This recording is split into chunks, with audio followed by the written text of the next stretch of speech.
Welcome. I'm E.G. Marshall. I have a strange and frightening story about an onyx eye and the effect it had on the lives and happiness of several people. It is a well-known law of physics that any action has an equal and opposite reaction. If you press down on one side of a seesaw, the other side goes up.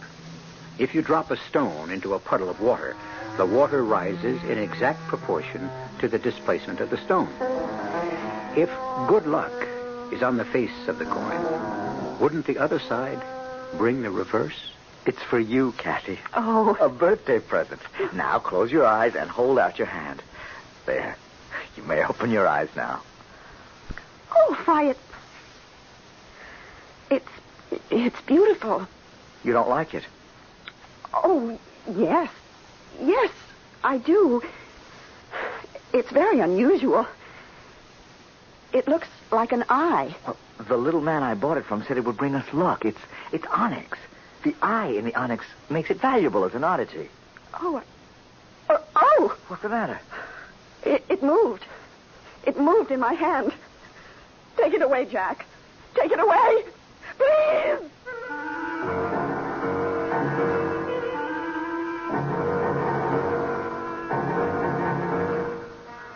Our mystery drama, The Onyx Eye, was written especially for the Mystery Theater by Sidney Sloan and stars Francis Sternhagen and Michael Wager.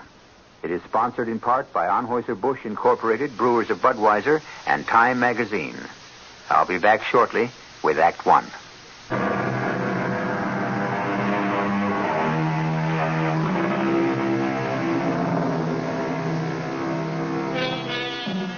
It was a cold, slushy day in January that Jack Evans found himself on the run-down side street in a section of town in which he had seldom been before. He was weary and cold from job hunting, but he knew he couldn't go home and face Kathy, his wife, on her birthday without some small gift. Then he saw it, a little curio shop. He looked in the window at the collection of junk jewelry, second-hand objets d'art, when his eye was attracted to an interesting egg-shaped object, dusty and half covered by other things. He immediately knew that was what he was going to buy for Kathy. Hello? Anybody here? Yes. Can I help you? Oh, I didn't see you. What can I do for you? I haven't much time. I was just about to close. At 3:15 in the afternoon? Young man, I am closing the doors and leaving. I will not return. I have been here for over 60 years. Long enough. Long enough, wouldn't you say? Why, yeah, I guess so. So you will be my last customer, and I will be generous. Name your own price for the thing you want. I haven't made up my mind about anything, but I did notice... A white egg-shaped object in the window. Why, yes, how did you know? I knew. I remember my mother had a china egg when she used to darn socks. You know what I mean? Yes? And I thought I'd like to get one for my wife. It's her birthday. Ah, yes. I know it isn't much of a present, but, well, I can't afford more at this time. Oh, it will bring you luck. And if you ask to buy it, I must sell it to you. What? Would you like to see it? I'll take it out of the window. Well, yes, please. Here. Here it is. But I must tell you, this is not a china darning egg. It is onyx. Here, don't drop it. Oh, feels heavy. Heavier than I thought. Turn it over. Good Lord, it's an eye. It looks like an eye. If you still want it, you may have it at your price. Whatever you offer, I must accept. But you must be sure you want it. And all that goes with it. Because you will have it with you forever.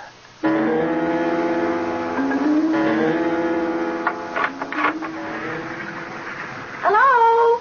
Is that you, Jack? Home, Kathy. Come on into the kitchen. It's warmer here. Okay, dear, as soon as I get my galoshes off. Oh, it does feel warmer in here. Ooh, The heat's been off all day. I think we've run out of fuel. I've kept the oven on so the house wouldn't freeze. Well, did you call Holder's Fuel and tell them? Oh, a lot of good that would do. We owe them. Well, we're way beyond our credit. Oh, but in weather like this, let me call them. Didn't you tell them you're expecting a baby and that the cold wouldn't... Phone's out, too, Jack. They sent us 2 warning notices. Oh, great. Fine thing to happen on your birthday. You should have married a guy who could take care of you, Kathy. Oh, you're the nicest husband in the world. And you're going to be a marvelous father. But... No buts. Having you for my husband is enough. Enough for me. What did you do all day, dear? Walked around looking for a job. Any luck? I had one promise from Ellsworth Manufacturing. You think it's a possibility? I wouldn't bank on it. I think the guy in the employment office, Mr. Mazurek, was just trying to brush me off. But, look, I don't want to talk about that. I want to celebrate. Now, kiss me before I show you a real surprise. There. Now, close your eyes and hold out your hand. There. Now open your eyes. Oh, why... It's beautiful. You don't like it? Oh, yes. Yes, it's very unusual. It looks like an eye. The little man I brought it from said it would bring us luck. It's onyx. The eye makes it valuable as an oddity. Oh. What's the matter? It moved. It moved in my hand. Oh, Kathy, it didn't move. That's just your imagination. Take it back and get your money. I don't want it here. There's something... I don't know how to say it. There's something about it that I... Look, I'm sorry, Kathy, but it seems so different, so unusual. Yes, different, but not in a pleasant way. It's ugly. Take it back, dear. I can't take it back. What? I don't want to. The old man said it would bring me luck. Well, we could use a little. I don't believe in luck, Jack, and you know it. I just can't have that evil-looking eye around. Luck or no luck. The phone. It's been off all day. Answer it. Answer it, Jack. Hello? Who? Yes, this is he. Oh, you will? Who is it? It's the fuel company. They're making a delivery in an hour. Yes, we'll be here. I won't have the money to pay you tonight, Mr. Holder. Oh, well... Thanks. They're extending our credit. Mr. Holder said that since we've been a good customer for over 6 years, he'd... Kathy, it's the eye, don't you get it? It's really changed our luck. Oh, Jack, that's childish. Well, how about the phone coming on after they'd cut us off for not paying our bill? I still don't believe that thing had anything to do with it. There's the phone again. Get it, Kathy. Hello? What? Yes, he's here. Who? Yes, I'll get him. Jack, it's Ellsworth Manufacturing calling. Mr. Mazurek.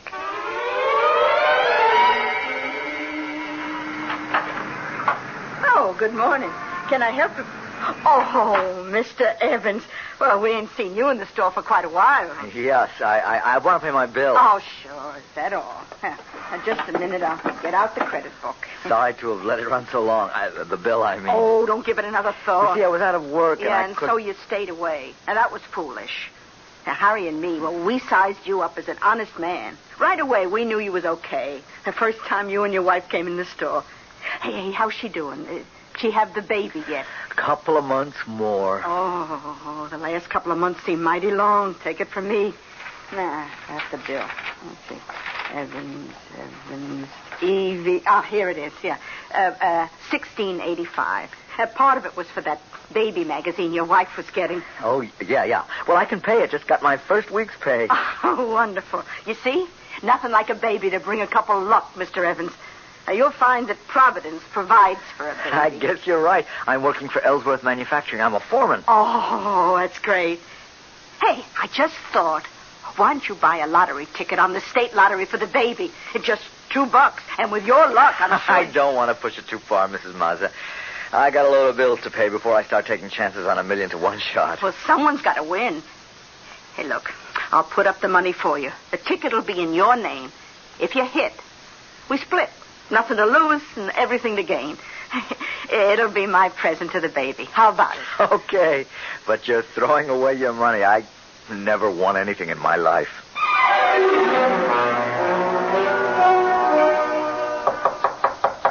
Come in.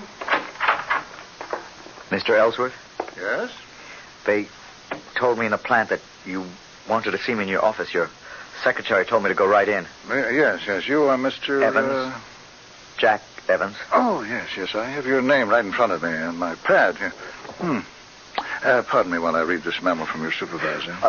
I would like to say something, if I may. Yes?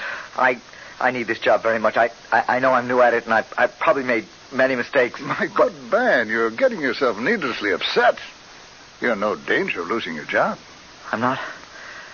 Oh, I thought I was coming to see you to get fired. You are here to see me because of a memo from your supervisor, who praises your hard work and dedication. You see, there's a new opening in supervision on the executive level. A big step up from the plant job you hold now. And we think you can handle it. What do you say?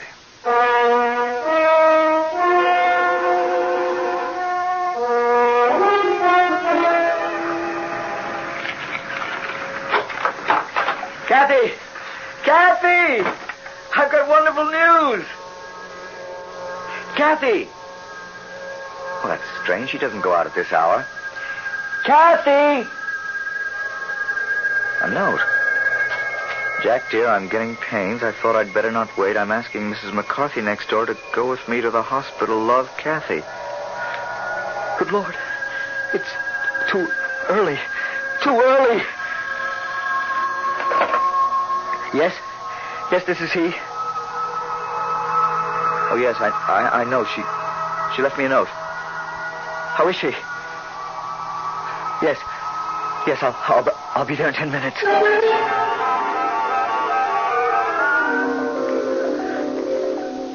Jack.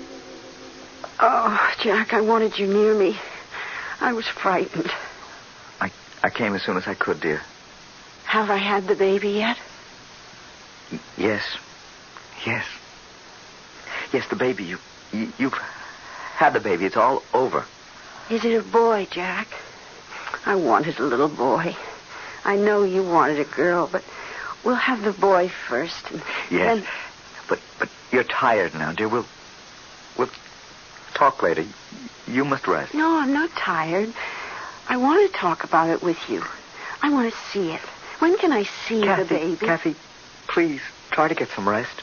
Jack, you're acting so strange. Is something wrong? Darling. The baby. It's dead, isn't it? Oh, Kathy, that I should have to tell you. Oh, my darling. Was it a boy? A beautiful little boy, the doctor said. Well, why? Why did he have to die? I have no answer, dear. Doctor said everything was going fine, even though the baby was premature. He didn't feel there was any danger. Then suddenly the little heart stopped beating. They did everything they could. It was God's will.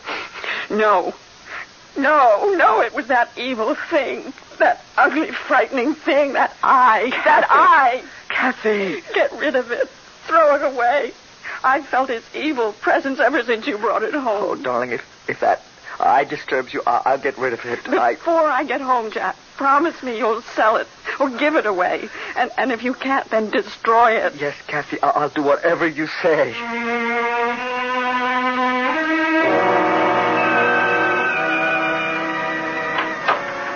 Hey, I was just closing up, mister. It's me, Mrs. Mazza. Oh, sure, Mr. Evans. I hate to bother you so late, but I spent most of the evening at the hospital with my wife. And... Yeah, I heard about that this afternoon. Mrs. McCarthy told me.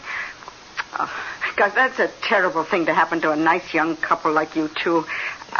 I sent your wife a card. Yeah, thank you. Listen, what I came in to ask you... You know this neighborhood well, don't you? Uh-huh. I lived here all my life. Do you know Quentin Street? Oh, about 6-7 blocks north. Yeah. Used to be a nice residential street, but Oh, it's real run down now. Do you know that little curio shop at the corner of Westerly and Quentin? You mean did I know it, don't you? Oh, it's been closed for ages.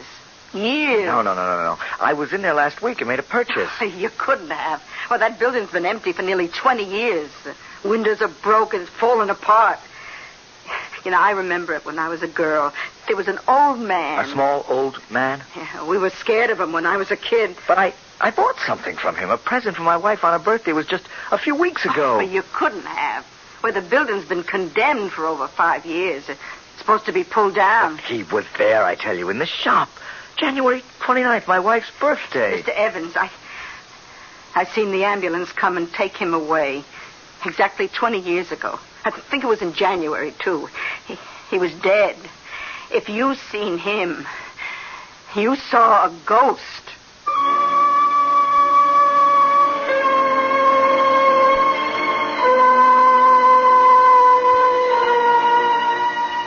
The pendulum is swinging back. Payment is being demanded. What seemed like one piece of good luck on top of another is now being eroded and lost. The payment burden may get to be even heavier. More than Jack and Kathy Evans can bear. I'll be back shortly with Act 2.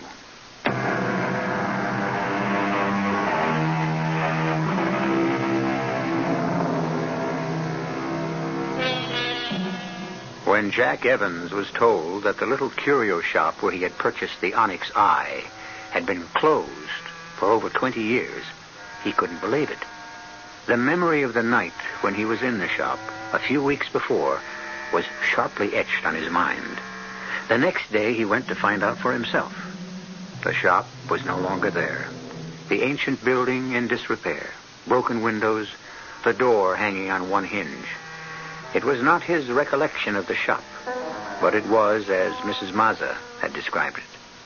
That evening, as he returned from work... Mr. Evans? What? Are you Jack Evans? Yes? I'm from the Globe, Mr. Evans. Congratulations.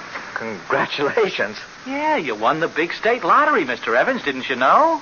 No, I don't think... Oh, hey, this is rich. You haven't even been told yet? I mean, nothing from the lottery commission, no phone call, no letter, no wire. Oh, wait a minute. There it is. Look, it's right by your door. See, it's a wire. Here you go. Open it.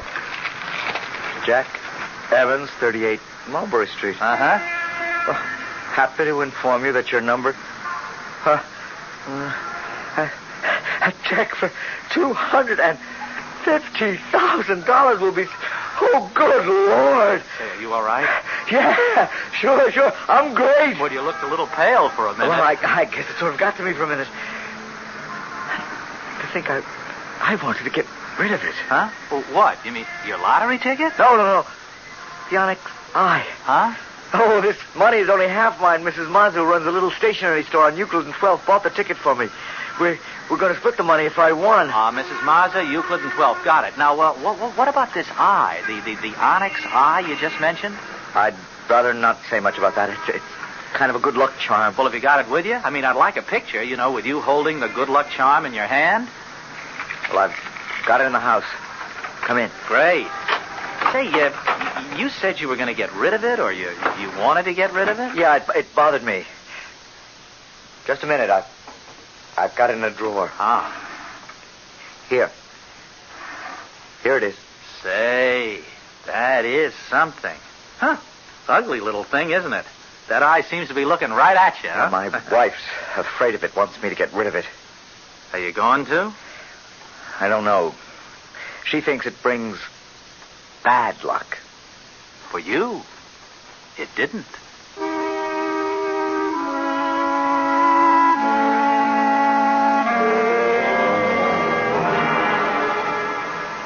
Here we are. Dear, we're home. Yes, Jack, we're home. Up the steps. Yeah. Take it easy. Mm-hmm.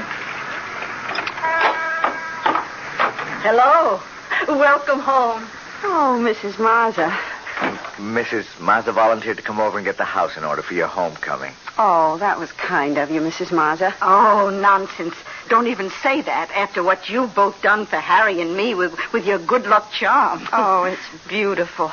so many flowers. The entire room is full of flowers. A coming home present from Harry and me. I knew you'd like them. You shouldn't have been so extravagant. Oh, after what you've done for us, it's nothing.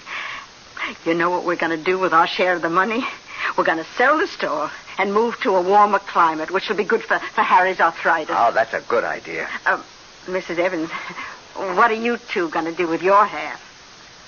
Kathy, Mrs. Mazza was speaking to you. What?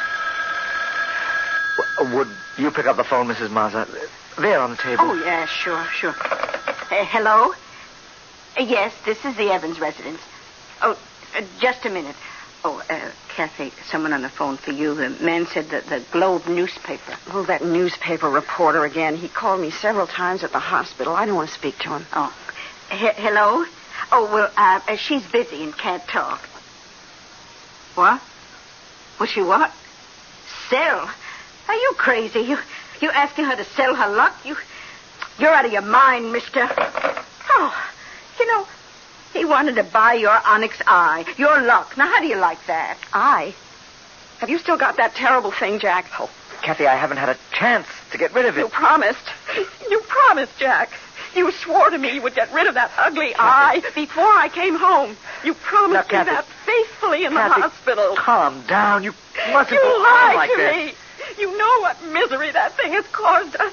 It took my baby from me. Kathy. It killed my baby. Oh, look, Mrs. Evans, if you really mean that, I'll take it. I'll buy it. Yes, it's yours. A present. You don't have to buy it. Give it to her, Jack. Give it to her. Kathy. Get rid of that thing. That evil thing. Or I'll go away. You'll never see me again. All right, Kathy. I'll do anything you say.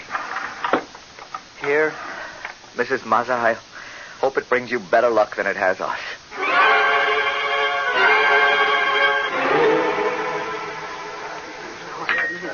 Well, Jack, like my choice of restaurants? I've never eaten in a place like this before. Well, you'd better start getting used to it. The firm has a charge account here. We do most of our business entertaining here. Oh, yes, Peter Fairley told me.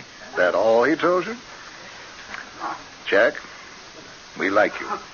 When you came into that money, when you won the lottery, you didn't change.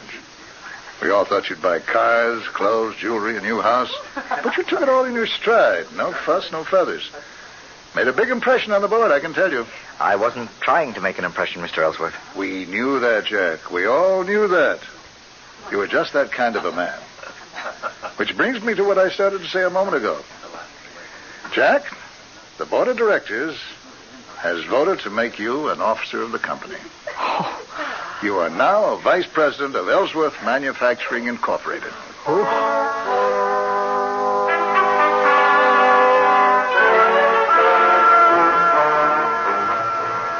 Oh, you deserve the job, Jack. But it is so incredible. They hardly know you, and they give you this big position. I couldn't believe this was all happening to me, Happened so fast. Oh, I'm so happy for you, darling. And you know, it was really you, your ability, your personality that put you where you are. It wasn't some stupid good luck charm, some magical eye. Oh, I'm so relieved since that thing is out of the house. I'm sleeping better. Feeling better? Oh, that reminds me. I went to the doctor today. He did some tests and a complete examination. What did he say about having another baby? He seemed very optimistic. He said he'd get back to me as soon as he had all the results from the test. Good.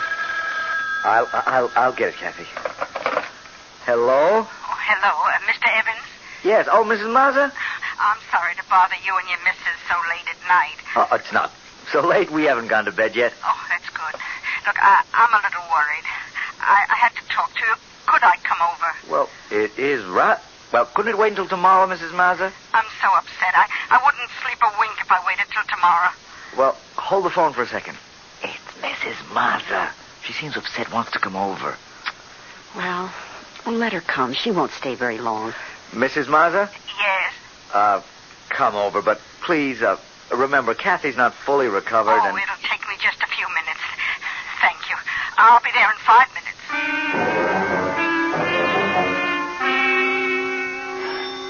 There she is, Jack. Let her in. Okay. I got it. Come in, Mrs. Mazza. Oh, I'm sorry to bother you. No bother for a friend. Come in. Thank you. Hello, Mrs. Mazza. Sit down, won't you? No, I'm only going to stay a minute. I just had to tell you. It's gone. What? The eye. The onyx eye. Gone? No. No. Now, Kathy, get hold of yourself. Mrs. Mazza, I think... It's gone, I tell you. I wrapped it in an old piece of chamois in my drawer in the bedroom dresser. Tonight I went to look at it. It was gone, and the chamois was still there. Stolen? Well, what else could it be? What else? It could have come back here. Did you stop to think of that? It could have returned to us. Returned to destroy us. Kathy, that's superstitious nonsense, and you know it.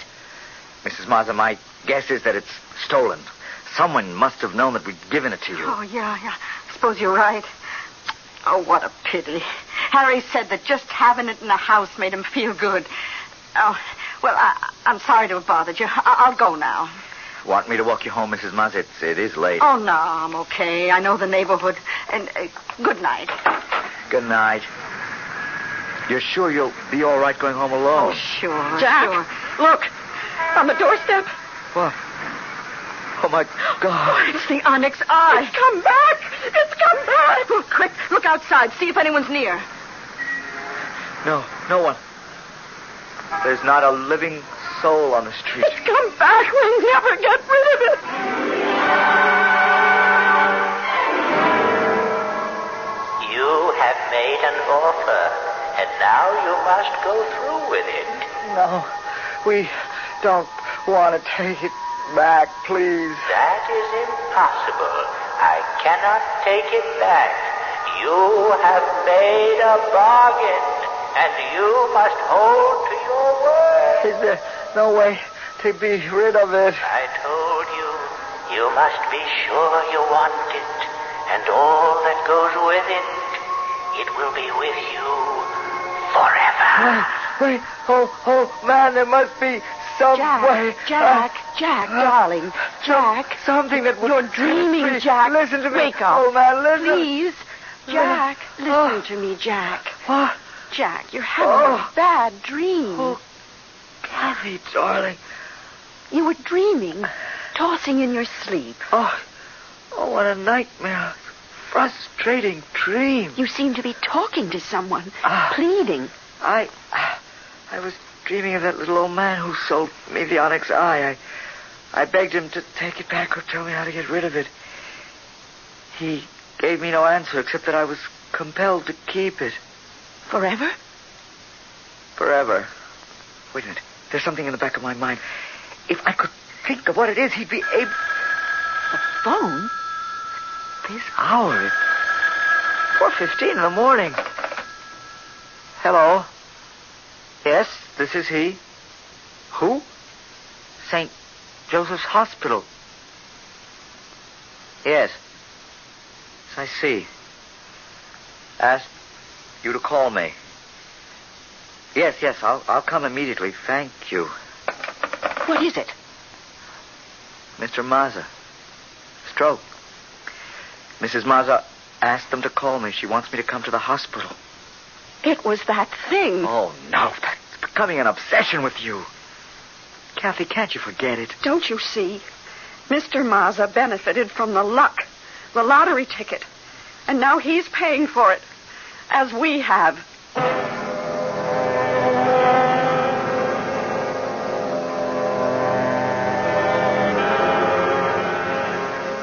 Like some evil thing, the power from the onyx eye reaches out to crush all who have benefited from its luck. Its influence keeps spreading like a pool of slimy, polluted water, defiling everything it touches. I'll be back shortly with Act 3.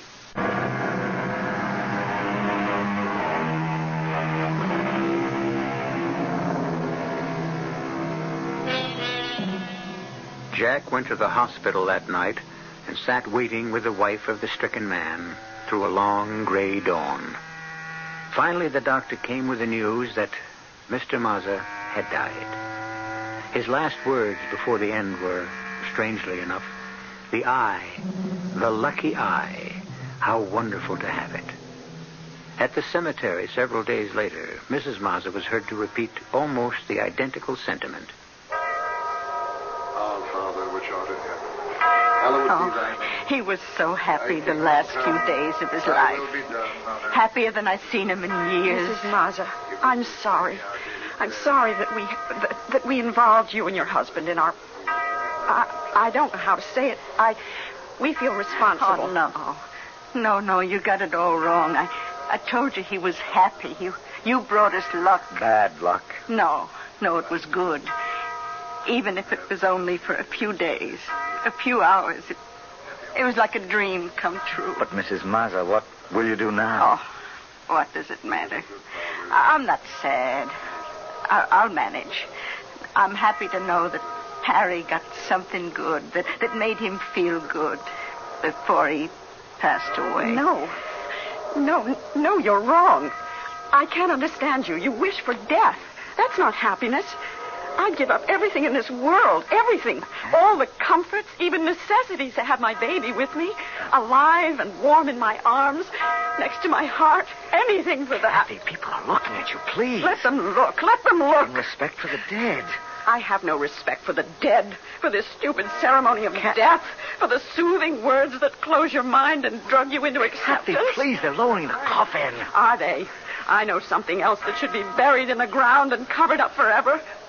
This. Aye, you brought it here. To bury it. There. You throw it in the grave. You throw it away. Yes, I'm burying it. Burying it forever.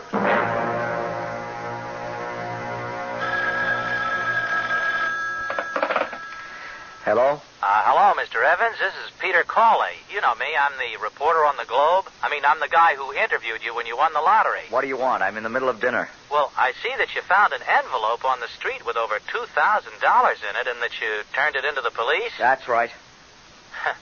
Well, you don't seem very excited about it. $2,000 seems like a lot of money to me. It's not my money.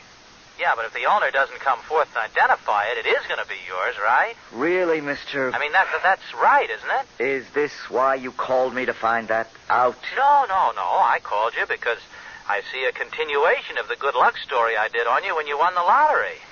Sorry to disappoint you. I no longer have the eye. Oh, come on, Mr. Evans. Don't give me that. I haven't got it. That's the truth. It's gone. Buried. You mean, you hid it someplace to keep from losing it? I mean, we buried it to get rid of it. To lose it forever. Jack, your dinner is getting cold. Coming right in. Who was it? Oh, that reporter. You know the one. He wanted to do a story about my finding that money. I told him I didn't want to talk about it. You know, Jack, you found that envelope the morning after Mr. Maz's funeral. Yes. Well, why should that make you pucker your brows? Well, it's the kind of thing that would happen when we had that... But we no longer had it then. Which only goes to prove what I've said. All that superstition about good luck and bad luck is childish nonsense. Now, let's forget it, shall we? What did you do today? Oh, I did the shopping. Went to the cleaners to pick up your suit. Oh, and I went around to the post office to pick up that parcel. What parcel? Don't you remember last Wednesday when we came home? From Mr. Maz's funeral? Yes. Well? There was that slip from the post office saying that they had tried to deliver a parcel, but we weren't home. Oh, no. Yes, I remember. Well, I went over this afternoon and picked it up. It's over there on the desk. Oh, yeah. Let's see what's in it. Jack, don't open it. What? Don't open it. It's that eye. It's come back. Then I've got to know. I've got to know. Oh, good Lord. I was right. It has come back. We'll never get away from it. Stop it. Stop it for good. I'll smash it to bits. Grind it into dust. There. It's shattered. We are free of it now.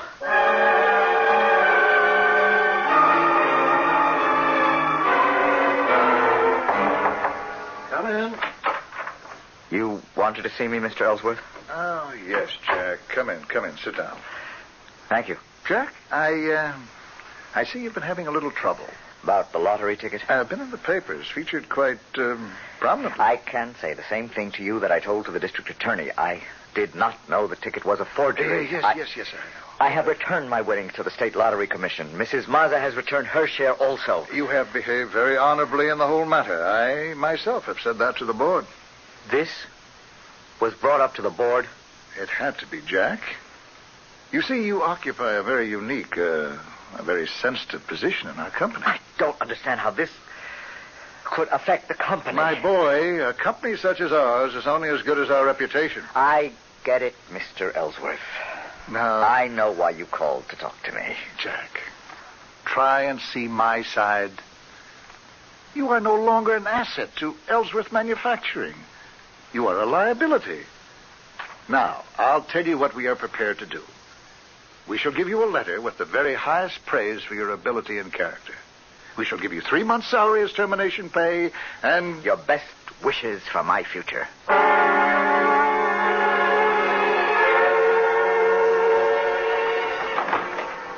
Is that you, Jack? Yes, Kathy? I got something to tell you, Jack. Yes? It's not good. I'm prepared for anything. What is it? There's no chance, Jack.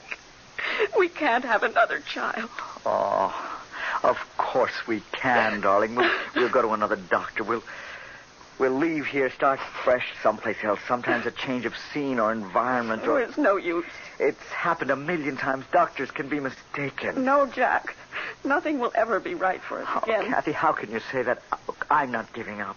We'll go away. You'll see things will be good again. How could you go? You couldn't leave your job. What job? I've been let go, fired. Oh, Jack.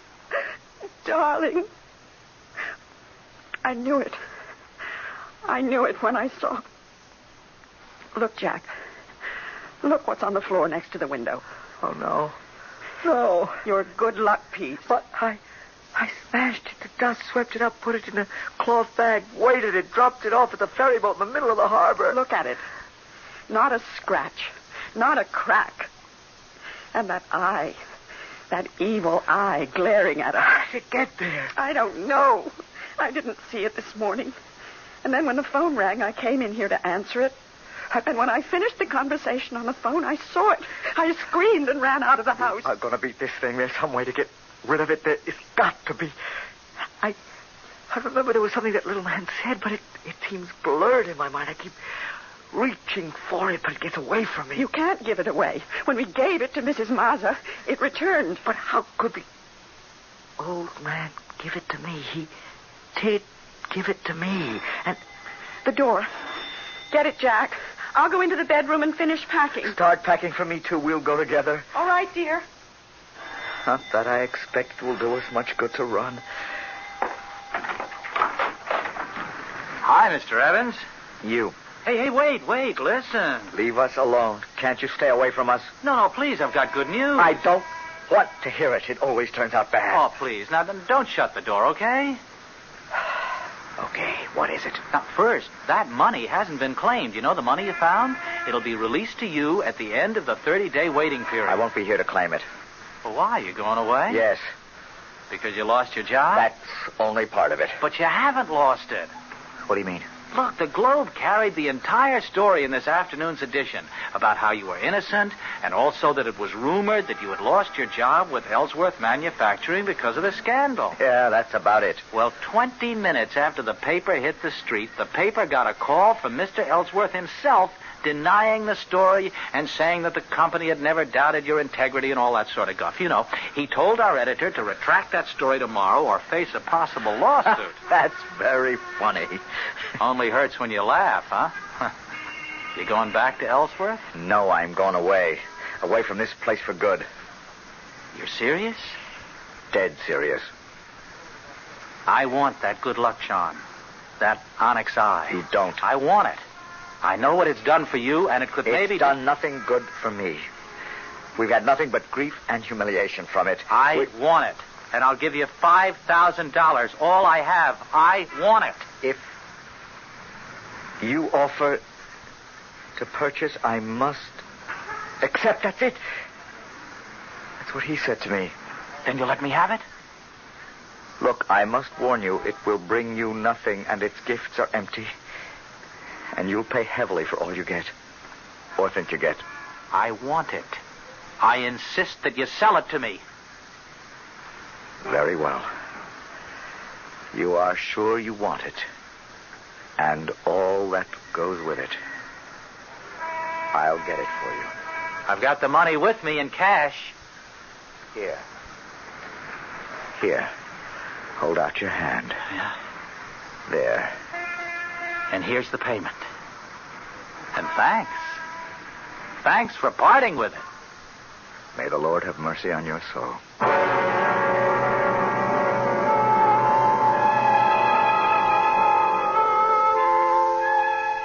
And now the Onyx Eye is in the possession of a new owner, a new master. Despite the warning Jack Evans gave him that he would pay for every piece of good luck, pay perhaps with his blood or the happiness of those near him, the new owner steps out into the world clutching the evil talisman in his hand, with his heart full of hope. I'll be back in a moment.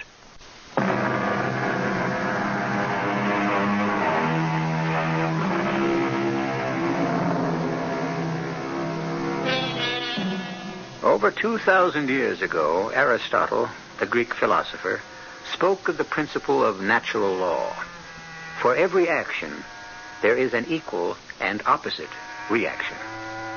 He knew what a delicate balance there was between all natural forces. He originally spoke of a scientific phenomenon, but the irrefutable evidence of the balance can be found in our daily lives. Our cast included Francis Sternhagen, Michael Wager, William Redfield, Bryna Rayburn, and Sidney Sloan. The entire production was under the direction of Himan Brown. Radio Mystery Theater was sponsored in part by Buick Motor Division and Luden's Medicated Cough Drops. This is E.G. Marshall inviting you to return to our Mystery Theater for another adventure in the macabre. Until next time, pleasant dreams.